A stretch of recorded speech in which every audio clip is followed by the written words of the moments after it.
नमस्कार दोस्तों, आप सबका स्वागत है बारमेर हॉर्स यूट्यूब चैनल में और एजाज शर्मा फेसबुक पेज में। और मैं हूँ एजाज शर्मा और बहुत लंबे समय के बाद एक और वीडियो में हम आपके साथ जुड़ चुके हैं। जैसे अभी चार महीना जो बारिश की मौसम में होती है, इसकी वजह से कोई रेस या मेला ये नहीं हो पा रहा है, तो इसकी वजह से वीडियो बिल्कुल स्लो आते रहेंगे। और ये भी जो आपकी स्क्रीन पर जो शो हो रहा है घोड़ा, ये कच्छ गुजरात से है, जिनके हुनर है रिपिन भाई गढ़वी। बहुत शानदार चल रहा है। इनकी उम्र 2 दांत है और जिस तरह आपकी दिख रहा है तो आप भी बता सकते हो कि 2 दांत बच्चा कितना शानदार चल रहा है। बहुत लाजवाब सवारी रिपिन भाई की, जिसने बहुत कितनी मेहनत करके ये घोड़ा बनाया है।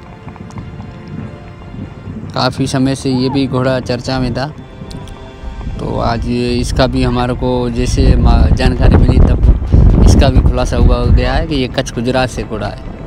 काफ़ी लोगों ने मैसेज आए थे और ये वीडियो भी क्लिप हमारे पे सेंड करके बोला था एजाज भाई ये घोड़ा कहाँ का है, जैसलमेर का बता रहे थे, लेकिन बिल्कुल ये बात गलत है। ये घोड़ा कच्छ गुजरात का है, रिपिन भाई गढ़वी के पास है। और भी वीडियो आप तक पहुंचते रहेंगे और हमारी कोशिश है कि इससे भी बेहतर अच्छे वीडियो बनाते रहेंगे हम। धन्यवाद, थैंक यू।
आगे करेंगे ना जो सीन है मैं पूछ लिया करेंगे ना आगे।